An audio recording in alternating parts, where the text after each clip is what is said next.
दोस्तों, रक्षाबंधन का जो त्यौहार है वो शुभ कामनाओं के साथ आदान प्रदान करने, तिलक लगाने, कलाई पर जो है राखी बांधने, मिठाई खिलाने, आपस में जो है उपहार देने के आदान प्रदान से शुरू होता है। इसमें कई एक्टिविटीज़ हैं जो मैं आपको बताता हूँ, जैसे कि अभिवादन है। हम राखी बांधने के साथ जो है एक दूसरे को आशीर्वाद देते हैं, और ये जो आशीर्वाद है हमारा, ये एक दिन हो सकता है कि किसी के लिए ये जो है वास्तविकता बन जाए।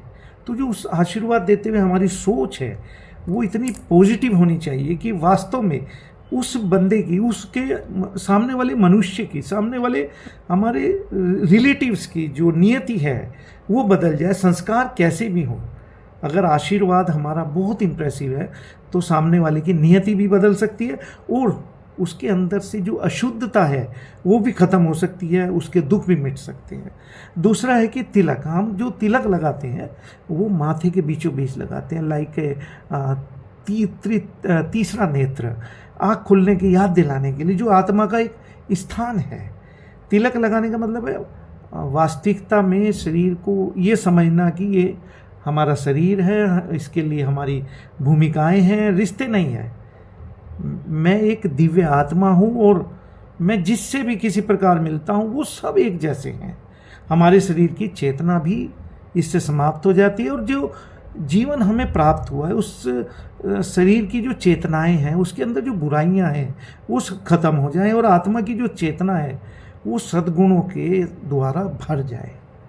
दूसरा होता है कि हम राखी जो है वो अपनी कलाई पर बांधते हैं। कलाई पर बांधने का मतलब है कि हम किसी ना किसी को इस तरीके का एक वायदा कर रहे हैं अपनी बहन को या प्रभु को, कि हम किसी भी वक्त, जरूरी नहीं है तन मन धन, जो भी ज़रूरत है किसी भी समय, हम एक दूसरे की सहायता करें और उसको सुरक्षा करें। कलाई पर बांधने की जो परिपाटी है वो इसलिए चालू की गई थी। दूसरी मिठाई हमें याद दिलाती कि जब भी हम एक दूसरे का मुंह मीठा करें तो ऐसा सामंजस्य हो कि हमारे जो रिश्ते हैं उनके अंदर एक मिठास हो और एक दूसरे की मीठी भावना एक दूसरे के लिए पैदा हो।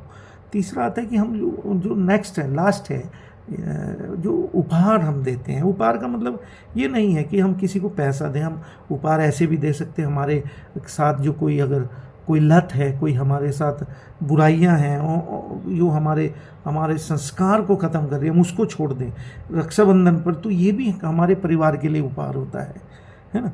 तो इस तरीके से हम इस त्यौहार को बहुत ही सौहार्द के साथ मना सकते हैं।